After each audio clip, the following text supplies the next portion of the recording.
ao Corpo de Bombeiros. Atualmente eu sou conselheira no CAL e coordeno a Comissão de Habitação de Interesse Social.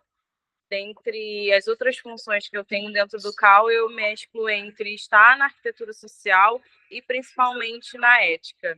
E minhas outras demandas também de atuação no âmbito um pouco mais político e arquitetônico está relacionado ao fato de eu representar o Arquitetura de Preto na coordenação aqui do Rio de Janeiro e também faço pós-graduação em Política e Sociedade pela UERJ. Então, esse é um resumo, basicamente, da minha trajetória. E eu vou falar um pouco para vocês aqui hoje. A nossa conversa vai estar em torno da arquitetura política e, principalmente, da minha atuação hoje no CAL como coordenadora de habitação de interesse social. Então, vamos entender um pouco nessa primeira parte o que é o Conselho, né, de Arquitetura e Urbanismo e a atuação dele aqui no Rio de Janeiro. O que é arquitetura social, então como é que o CAL enxerga a arquitetura social e principalmente como o CAL lida com a arquitetura social a partir do momento que ele cria a Comissão de Habitação de Interesse Social. Então, a primeira pergunta que todos fazem é o que é o Conselho de Arquitetura e como funciona. Então, o Conselho de Arquitetura e Urbanismo, ele é uma autarquia, ou seja, ele tem uma autonomia financeira e principalmente uma estrutura federativa. O principal objetivo do Conselho de Arquitetura é regularizar o exercício da profissão, né? Orientar, disciplinar e também fiscalizar. Hoje, as principais demandas do CAL que acaba custeando toda a estrutura do CAL, que faz com que o CAL seja uma autarquia, que ele tenha toda essa autonomia administrativa, que ele tenha um corpo técnico e que viabilize o pagamento desse corpo técnico, são as RRTs e as anuidades. Então, hoje, a nossa principal fonte para manter o CAL erguido e o CAL de pé é a emissão das RRTs e, principalmente, as anuidades. Então, como é que funciona a estrutura da instituição do ponto de vista desde o conselho, como uma forma de ter esses cargos honoríficos, até a estrutura institucional, que são os colaboradores e os técnicos. O CAL hoje ele tem um presidente, 4 vice-presidentes, uma conselheira federal que nos representa em Brasília e 28 conselheiros titulares e suplentes, da qual eu faço parte, mais o corpo técnico. O corpo técnico que eu digo vai desde o corpo jurídico até o corpo de arquitetos concursados que fazem fiscalização, os arquitetos que trabalham na viabilidade da informação do conselho em si, na emissão de RRT, dentre outros aspectos, porque hoje o CAL ele é uma grande estrutura que faz com que todo esse organismo funcione até chegar lá na RRT e na anuidade. O CAL ele tem esse corpo de colaboradores, mas ele também tem as comissões. Ao todo, são 6 comissões. Essas comissões elas são separadas entre permanentes e especiais. Tem a comissão que ela pensa o planejamento e a finança, de onde vem ele faz o planejamento anual de quanto é que vamos arrecadar em termos de anuidade, em termos de RT, e aí gira todo no entorno administrativo e do financeiro. Então, a comissão que pensa finanças, ela está diretamente ligada ao setor administrativo do Conselho. Temos a comissão de exercício profissional, que ela regulariza o exercício legal da profissão, no sentido de que o que o arquiteto está fazendo enquanto profissional que pode ferir a profissão. Aí nós temos a comissão de ensino e formação, que está pensando como as universidades se posicionam a respeito da formação do arquiteto, quais são as diretrizes balizadoras para que esse arquiteto ingresse no mercado de trabalho e que ele tenha um bom desempenho. Então, essa comissão está pensando e ela está dialogando diretamente com as universidades. A comissão de ética e disciplina, da qual também faço parte como coordenadora adjunta, que pensa como é que esse arquiteto deve se portar depois que ele sai da academia, depois que ele sai da universidade, quais são as diretrizes básicas que esse arquiteto precisa estabelecer para exercer a profissão sem ferir a ética. A Comissão de Políticas Urbanas, que está pensando também toda essa dinâmica urbana, desses balizadores, que está dialogando diretamente com o urbanismo, e a Comissão de Assistência Técnica, da qual eu sou coordenadora, que é a CATIS, que está pensando como viabilizar e fomentar discussões a respeito da habitação de interesse social. E aí as comissões permanentes, elas são essas, a Comissão de Finanças, Exercício Profissional, Ética e Formação, Ética e Disciplina, a comissão temporária da qual eu faço parte, a assistência técnica de habitação de interesse social. Uma diferença básica entre a temporária e a existente é que a comissão permanente ela fica enquanto a gestão continuar. Então, se a gestão ela dura 3 anos teremos as mesmas comissões, tanto de finanças quanto de exercício profissional, ensino, formação e ética. Agora, a comissão temporária, ela tem início, meio e fim, e ela geralmente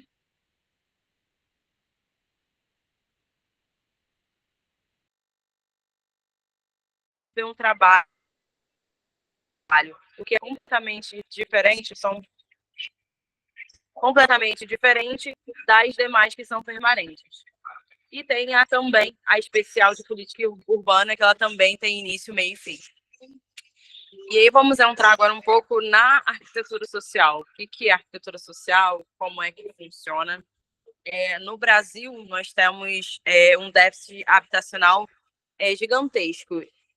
E os arquitetos, a partir do momento que começaram a identificar esse déficit habitacional, nós começamos, um pequeno grupo de arquitetos começou a pensar sobre arquitetura social. E, mediante a isso, nós começamos a nos basear numa lei, que é a 11.888, que ela diz que todo cidadão de baixa renda tem direito a um arquiteto gratuitamente ou uma moradia adequada. Pegando esse gancho nas pesquisas, nós temos uma pesquisa da Fundação Pinheiro, que diz que 5,8 milhões de pessoas hoje no Brasil, elas vivem em situação de precariedade habitacional ou elas não têm acesso à moradia adequada.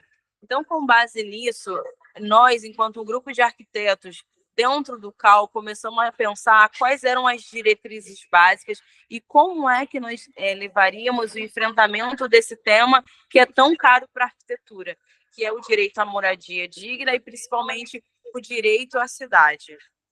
Então, a Lei 11.888, ela diz que essas famílias de baixa renda e vulnerabilidade social, elas têm o direito a essas melhorias habitacionais que promovam não somente a dignidade, mas também a saúde.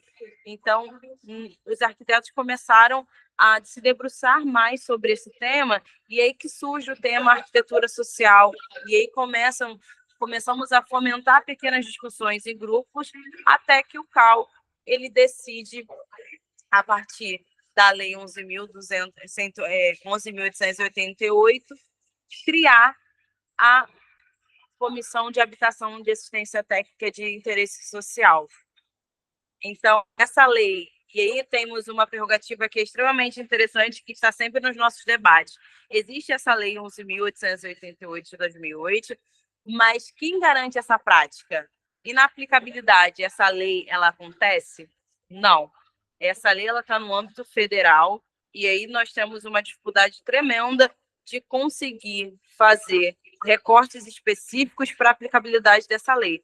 Nós temos debates, as políticas públicas sabem que essa lei existe, mas até o momento, para não dizer, eu particularmente não conheço nenhum município que tenha uma rubrica específica, um orçamento específico para habitação de interesse social, e, para além disso, nenhuma prática da prefeitura para fazer com que essa lei vigore e, de fato, seja aplicada. Então, uma pergunta muito comum é: por que se diz arquitetura social e não arquitetura? E qual é a diferença da arquitetura convencional, essa arquitetura que nós praticamos no mercado, para a arquitetura social. Uma diferença muito latente que nós gostamos bastante de estudar à luz é a diferença de projeto de arquitetura social para um projeto de arquitetura convencional é diagnóstico e projeto participativo. Enquanto numa arquitetura convencional você faz o briefing, que é o que entender o que o seu cliente quer e qual é a demanda, na arquitetura social nós fazemos o diagnóstico, porque quando você fala de arquitetura social, nós precisamos, antes de mais nada, antes de entender a necessidade do cliente, entender onde é que esse cliente ele está inserido, qual é o entorno. E para exemplificar isso, hoje eu trago o território favelizado. Quando eu adentro o território favelizado e eu tento fazer o diagnóstico desse cliente, o brief desse cliente, eu preciso entender se nesse local a qual ele está inserido, nessa camada social que ele está inserido, se ele tem acesso às diretrizes básicas, acesso ao básico, que é luz, água, esgoto, porque todos esses aspectos, todas essas camadas vão influenciar diretamente a maneira como eu vou lidar ou desenvolver esse projeto. Então, o primeiro passo é o diagnóstico do entorno, para depois entender a demanda do cliente e, principalmente, o ponto essencial no projeto de arquitetura social é o projeto participativo. Nós precisamos escutar essas pessoas porque elas estão num território que tem as suas especificidades, então não adianta eu chegar ali sem antes entender a necessidade e entender principalmente o entorno e ter o diagnóstico preciso. E dado isso, hoje na Comissão de Habitação de Interesse Social, que nós chamamos de CATIS, como é que nós atuamos dentro dessa comissão? Então, o que é CATIS? A CATIS, em sua sigla, significa Comissão de Assistência Técnica de Habitação de Interesse Social. Hoje, a CATIS ela é formada por 5 membros, onde nós temos arquitetos especializados em arquitetura social, que nós fomentamos a discussão sobre a habitação de interesse social, tanto baseado na Lei 11.888, quanto nas outras dinâmicas que nós entendemos ser pertinentes para a inserção dessas pessoas de vulnerabilidade social, tanto das melhorias habitacionais quanto ao direito à cidade. Então, a comissão CATIS ela foi criada com esse objetivo, né, de fomentar essas discussões, e o Caule libera 3% do seu orçamento anual para direcionar a essas problemáticas e essas questões que nos são muito caras quando o assunto é a qualidade espacial. E aí, como funciona? Como é que o CAL disponibiliza esses 3%? Como é que esses 3% desse orçamento chega nas pessoas? Esse orçamento ele chega através de editais, né? Porque o edital ele é um edital de fomento onde nós conseguimos estabelecer e redirecionar essa verba, porque essa verba ela é pública, uma vez que o CAL ela é uma autarquia. Então, tem todo um procedimento burocrático para se acessar esses editais. E, no final de todo o edital, nós temos essa prestação de contas, onde a instituição ela diz qual foi o objeto final que ela propôs a partir daquele edital e ela faz a prestação de conta. E aí também é uma maneira que nós encontramos de apoiar essas questões sociais. Então, recapitulando, há essa lei, o CAL entende que a lei ela está aí, ela não foi aplicada, mas uma maneira de dar uma força para que essa lei seja aplicada e de mostrar que com um baixo orçamento nós conseguimos modificar a vida dessas pessoas é arrecadado e repassado através de editais desses 3% do CAL. Então, como é que funcionam esses editais? Tem um processo, né, esse processo burocrático, e tem também um processo seletivo, que as instituições elas chegam no CAL, é aberto um edital com um tema específico, por exemplo, habitação, saúde e acessibilidade. O CAL ele abre esse edital, ele coloca as prerrogativas desse edital, e a instituição ela precisa ter um tempo no mercado atuando frente à arquitetura social, ela passa por esse processo seletivo de documentação, depois ela passa por uma banca para explicar o processo, a maneira como ela atua no mercado, e dependendo da nota, ela passa e vence esse edital, e esse valor X, ele é repassado para que essa instituição viabilize o projeto que ela está pensando, e depois que ela viabiliza o projeto, ela presta as contas com o financeiro, ela mostra toda a estrutura financeira que ela utilizou, aquele dinheiro, e depois ela entrega o produto final, seja ele uma melhoria habitacional, seja ele uma cartilha, seja ele um curso,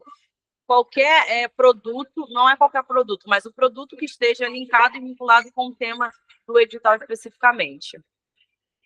E aí, esse edital ele é muito abrangente, né? Como eu disse, eu até adiantei aqui, ele vai de projeto, ele vai de acompanhamento, de execução de obra, de reforma, de ampliação, de regularização fundiária, porque é um ponto também da arquitetura que é extremamente importante, é você dar o direito à pessoa de ter aquele espaço ao qual ela reside há muito tempo, e também não adianta você chegar ali e reformar o espaço da pessoa que não é de direito dela. Então, é aí que a regularização fundiária entra com esse papel tão importante e interessante. E, no final, acho que penso que o objetivo desses editais é, de fato, dar acesso a essa pessoa, a essa moradia digna e, principalmente, essa inclusão social, porque nós temos essa ampla discussão de territórios marginalizados, territórios invisibilizados, territórios vulnerabilizados. Então, quando você entra com essas questões de dar essa visibilidade para essas pessoas, principalmente a dignidade, quando você entra nesses espaços e você consegue dar o básico para a pessoa, que é abrir uma fenestração para que essa pessoa tenha não tenha a saúde dela pode ter risco, porque esse ambiente ele está extremamente insalubre por não ter ventilação e nem iluminação natural, você consegue inseri-la na sociedade. E aqui eu trouxe para exemplificar um pouco dos produtos e dos editais que nós temos ao longo de todo esse tempo, que a comissão foi criada em 2018, ela é recente, mas tem tido uma atuação bem interessante. Esse edital foi da Travessa Laurinda no Complexo do Alemão, e o principal objetivo deles foi criar o acesso ao espaço público. Então, eles tinham um espaço público que eles tinham esse espaço vazio e eles queriam tornar esse espaço um espaço de troca, um espaço de encontro, um direito à cidade no que tange ao urbano, de você ter uma extensão da sua casa, de você ter um espaço público a qual você pudesse interagir. O projeto Sertão Carioca, que foi um projeto de conscientização da comunidade do Maciço da Pedra, que eles tinham o direito à preservação desse espaço. Então, o coletivo... Aparentemente, você... Acho que você... agora passou o slide. Vocês não estavam me ouvindo? Não, o slide, mas passou já. Já passou? Ah, perfeito. Então, foi realizada uma cartografia nessas comunidades para entender quais eram os objetivos, por que eles poderiam estar ali. Então, esse é um dos projetos que foi foi um edital que foi financiado para ter uma conscientização de direito e, no final, gerou uma cartilha que, diferente do projeto anterior, gerou um projeto arquitetônico de viabilizar um espaço público. Então, eu trouxe esses dois exemplos também para mostrar a diferenciação da atuação dos editais. E aí, tendo sempre em mente o projeto participativo, o quão importante é esse poder da escuta, de poder dar voz a essas pessoas e, para além de dar voz, você também ter a escuta ativa no sentido de entender o que essas pessoas precisam. Que no projeto de arquitetura social não vale o seu olhar. Obviamente que nós chegaremos nesses espaços com um olhar técnico, um olhar apurado para viabilizar algumas questões, mas nós precisamos viabilizar essas questões a partir da necessidade desses clientes, porque esses clientes, eles são clientes comuns, A única diferença de outros clientes é que outras pessoas, elas remuneram o nosso trabalho, mas a nossa atenção e a nossa escuta para a necessidade é a mesma. E aí eles fizeram vários experimentos a partir dos espaços. É extremamente interessante o quanto esse grupo ele participou do projeto, ele esteve engajado, enquanto as pessoas que estavam à frente do projeto, eles tiveram essa escuta muito ativa para gerar um produto no final que atendesse de fato a demanda dos moradores. E aí esse daqui esse projeto é de uma empresa chamada Ieva, que também venceu o edital do CAL. Nesse específico, eles foram no Minha Casa, numa habitação, né, de interesse social em Belford Roxo, Duque de Caxias, São João de Meriti, e o objetivo deles foi fomentar discussões e estabelecer uma pesquisa para levar para o poder público a necessidade de implantação do projeto Minha Casa Minha Vida em locais com infraestrutura mínima urbana, porque especificamente nesses projetos do Minha Casa Minha Vida, desses bairros, como São João de Meriti e Duque de Caxias, não se tinha infraestrutura básica. E também é uma das discussões que são extremamente amplas no âmbito do projeto Minha Casa Minha Vida, que esse projeto ele surge para suprir a demanda do déficit habitacional, mas ele visa números, ele não visa qualidade de vida, ele não visa qualidade espacial, e especificamente o direito à cidade, porque se vocês observarem, a maioria dos Minhas Casas Minha Vida tem a implantação muito distante da infraestrutura urbana que nós consideramos, entre algumas aspas, desenvolvidas. Então, você tira as pessoas dos grandes centros urbanos para colocar nas franjas da cidade, onde elas não têm acesso ao básico, como saúde e educação, que eu chamo de políticas públicas integradas, que é um dos pontos que o projeto Minha Casa Minha Vida deveria se debruçar. As políticas urbanas, as políticas públicas integradas, no sentido de eu vou melhorar o déficit habitacional, mas eu preciso, em contrapartida, e no mesmo nivelamento, no mesmo sombreamento, atender a demanda não só da habitação, mas também da saúde, da educação, entre outras políticas que fazem com que a pessoa tenha o direito à cidade e, principalmente, ela tenha essa capilaridade pela cidade também no sentido de transporte público. E nós estamos num processo de nova gestão. A nossa gestão começou agora em 2024. Então, nós estamos reavaliando alguns pontos, principalmente na ATIS.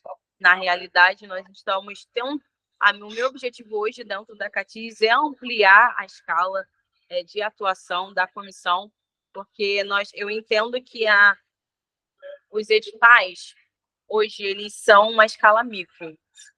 A escala micro que nós conseguimos viabilizar com 40, 50 mil reais, ações pontuais. Mas o problema ele é muito maior do que a escala micro ali da melhoria habitacional da casa da Luísa, da casa da Joana. Não é só a melhoria habitacional, nós também precisamos falar na arquitetura social de acesso à moradia, acesso a políticas públicas, acesso à educação, acesso a todos os serviços básicos que compõem e que inserem o indivíduo na sociedade. Então, hoje, o CAL ele tem esse viés de ter assistência técnica, diagnósticos, melhorias e, principalmente, avançar nessa escala macro, né? Então, a partir dos editais, nós temos essa diretriz. E quando eu falo em integrar esses diálogos com as políticas públicas, eu digo também da prefeitura. E quando eu falo da prefeitura, a minha intenção, enquanto comissão e coordenadora de comissão, é, de fato, ampliar a escala para as prefeituras, para as políticas públicas, onde eu conscientize a prefeitura de que o CAL, com uma pequena porcentagem de 3% do seu orçamento anual, ele consegue viabilizar ações que melhoram a vida das pessoas e que inserem essas pessoas na condição de sociedade e dignidade. Então, se eu consigo, enquanto CAL, ter essa prerrogativa, ter essa ação, quem dirá a prefeitura, que tem acesso a um orçamento muito maior e, principalmente, conscientizar a prefeitura de que há uma necessidade de ter arquitetos técnicos em ATIS, porque há uma grande diferença de atuação, como eu disse mais atrás, há uma grande diferença de atuação do arquiteto convencional para o arquiteto especializado em ATIS, que há essa necessidade do poder da escuta, do diagnóstico e principalmente do poder do projeto participativo. E quando eu falo de arquitetos dentro da prefeitura, eu estou falando da valorização da profissão do arquiteto que tem o interesse em trabalhar com a TIS. Porque hoje nós temos frentes de arquitetos trabalhando com a TIS, mas em sua grande parte nos coletivos, nos institutos, trabalhando gratuitamente. Então, quando eu trago esse diálogo, esse ponto para a prefeitura, eu valorizo a arquitetura social como um ponto de também praticar arquitetura dentro dos conformes e principalmente dentro da remuneração. E aí também estou falando da melhoria da construções dos habitacionais, que hoje nós temos em uma escala de 10, 15 anos produzindo arquitetura e habitação de interesse social da mesma maneira. E quando eu falo da mesma maneira, eu digo em termos de qualidade espacial, que falta qualidade espacial em termos da construção do desenho e, para além disso, da implantação, que é uma das problemáticas. Para além da implantação, nós também temos o problema da estética, da composição espacial como um todo. E aí o objetivo é atingir as prefeituras para gerar essa conscientização e esse desejo ou vontade de se contratar arquitetos para trabalhar especificamente nesse ponto, nesse aspecto. E aí, a partir disso, nós começamos duas frentes de trabalho. Uma são os editais que já existem, e a segunda é o CAL RJ, mais as prefeituras, ou seja, a Comissão de Assistência Técnica de Habitação de Interesse Social, junto às prefeituras, ela assina protocolos de intenções.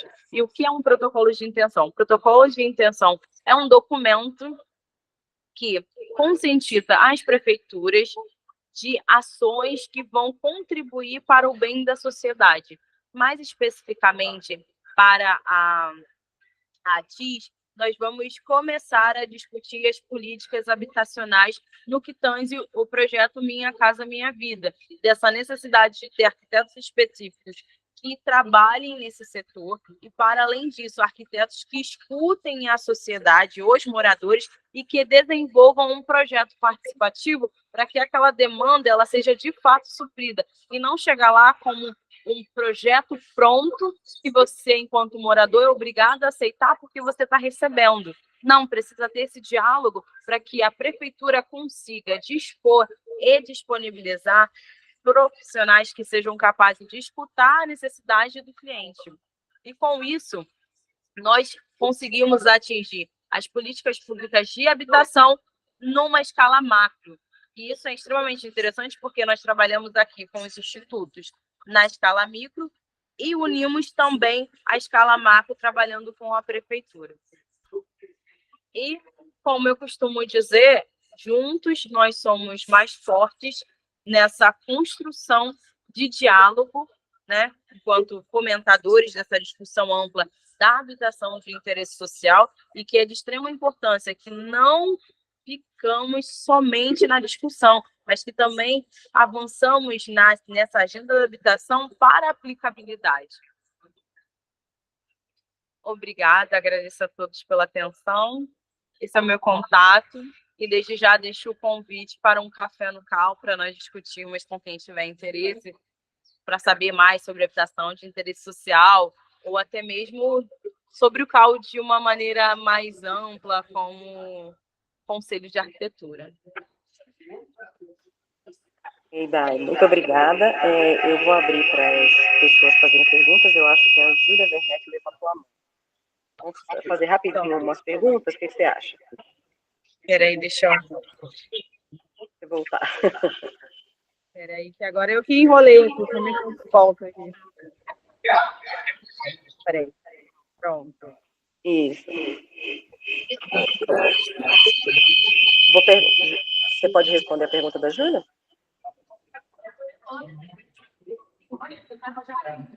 Dai? Sim, tô tá. tô ouvindo. Pode falar, Júlia.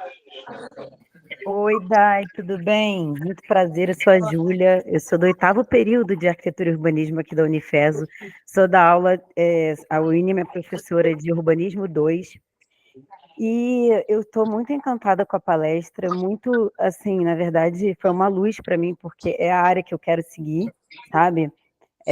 Pretendo voltar para o Rio e entrar na área e entrar no CAU, enfim, e traçar todo esse trajeto no protocolo de ações, de repente, de habitação de interesse social.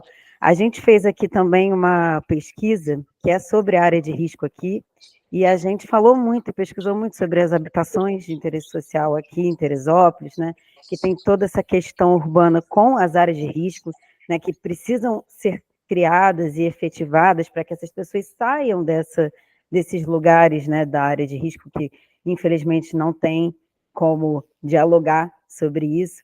Então, a gente também faz uma pesquisa muito legal aqui, chamada Pesquisa Habitaterra, só para te contextualizar assim, e eu estou muito interessada, e eu queria te perguntar sobre como é que essa diretriz do edital da regularização fundiária, mas você acabou que você já respondeu falando do projeto, né, que é uma ação junto com as ONGs e de políticas públicas, mas eu queria saber onde é que entra a parte de laudo técnico, sabe? Laudo de perícia, assim, se tem alguma área dessas, nessas habitações não, nessas construções irregulares, se tem essa área desses editais, se você consegue me responder isso, assim, para eu poder já buscar de uma forma mais específica. Olá, Júlia. Que bom te ouvir. Fico feliz que você tenha gostado. Júlia, então, dentro dos próprios institutos, eles já têm essas prerrogativas de não atuar em áreas, por exemplo, de risco. Então, acredito que esse mapeamento do laudo já vem da própria ONG em si, né? Então, quando ele chega no CAU, ele chega já com uma área que pode atuar, e aí, a partir da explicação do projeto na banca, que consegue viabilizar. Eu fiz até uma palestra em Angra também, que tinha um palestrante que ele falou sobre esse mapeamento de risco, né? Geralmente, nenhum edital financia, por exemplo, uma melhoria habitacional na beira de rio, ou então uma melhoria habitacional numa encosta, ou então no lugar de desabamento, onde está extremamente precário. Quando chega para a gente esses pontos de atuação, ele já passou por uma triagem anterior.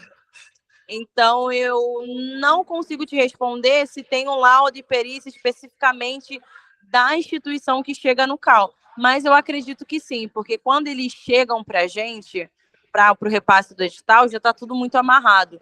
Então, esse é um processo do próprio instituto. Ah, entendi. Entendi. Não tem um edital sobre esses laudos, né, que a gente possa atuar. Então, não tem. Acho que esse enfrentamento assim desse tema é uma questão mesmo dos próprios institutos. Entendi. Que tem pesquisa voltada só para isso, né? Que é mapeamento, tem um nome específico que agora, desculpa, não lembro, mas tem um estudo, tem grupos de estudos que eles se debruçam só para fazer esse levantamento. Quais são as áreas de risco, quais são os cinturões, quais não são. Entendi. Então tá bom, vou pesquisar aqui, Dai. Muito obrigada, viu, pelas informações. Nada. Inclusive, eu posso até te passar o nome do professor. Ai, que bacana, eu quero sim. É o Sato.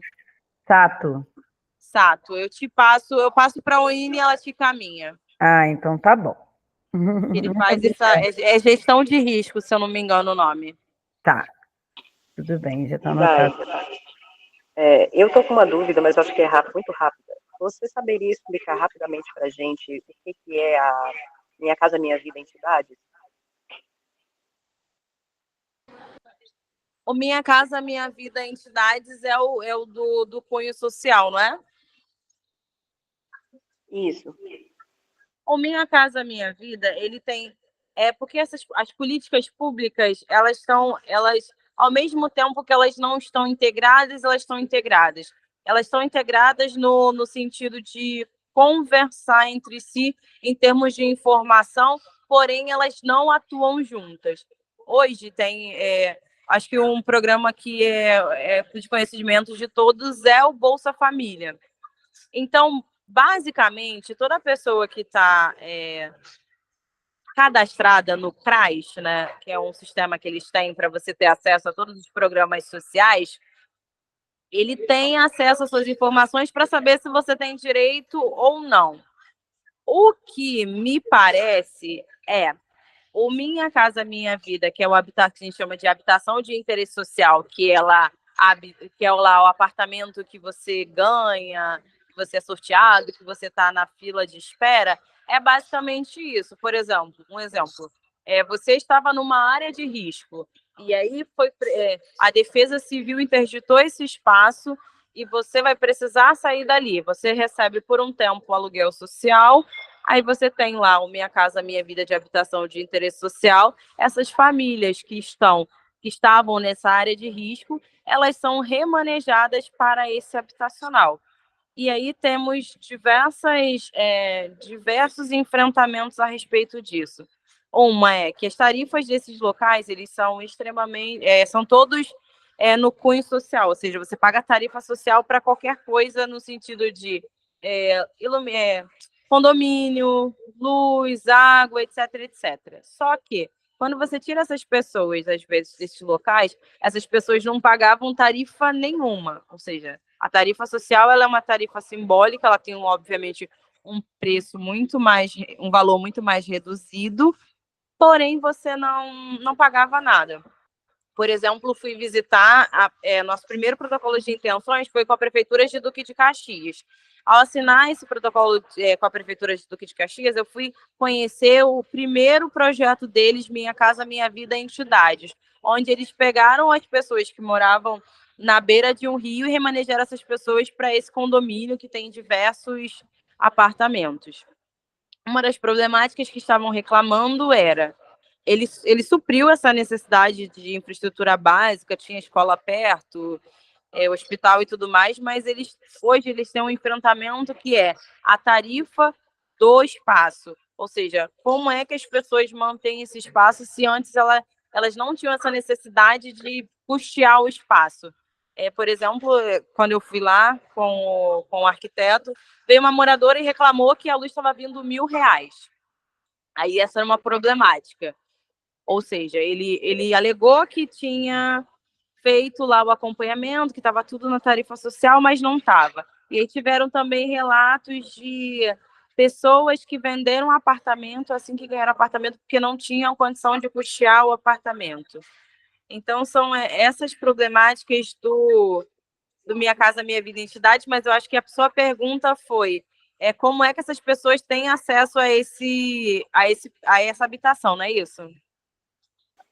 É mais no sentido de como é que funcionava o projeto, por exemplo. Então, Quem são as pessoas que fazem?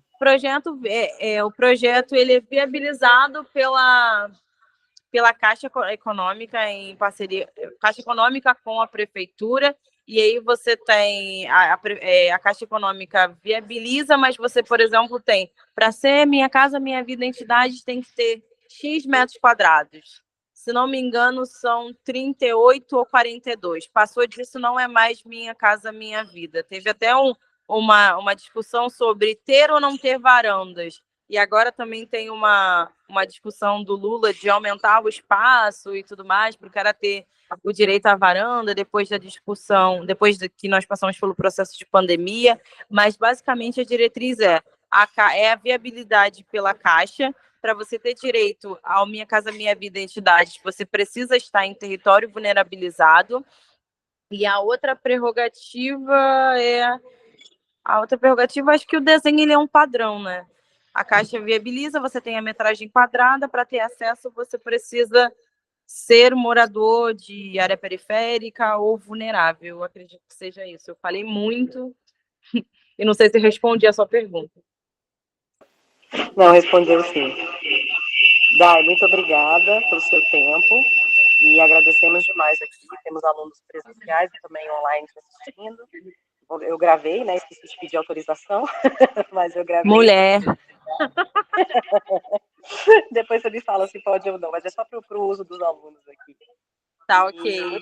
Muito obrigado, e assim que possível você vai receber seu certificado, tudo, tá? Agradeço demais o convite. Nada, eu que agradeço pelo espaço, pela escuta. E no que precisarem, apareçam aqui no CAL para nós tomarmos um café, dialogar mais sobre. Tá, Joia? Se você estiver precisando de estagiário aí, mesmo que seja não remunerado, fala, tá? Que a disciplina de estágio e eles estão precisando. Perfeito. E um dos nossos planos também é desenvolver com a prefeitura, dando um spoiler aqui para vocês, essa dinâmica de residência de arquitetura, onde nós teremos nas prefeituras arquitetos, estudantes de arquitetura trabalhando especificamente para a habitação de interesse social ou arquitetura. Acredito que a arquitetura social é um pouco mais abrangente. Quando você fala habitação, interesse social, recorta muito. Mas a arquitetura social especificamente, para nós fomentarmos esse mercado que tem um potencial gigantesco para crescer e principalmente dar esse direito à moradia digna, ao espaço bem lealtado para a sociedade, independente da renda.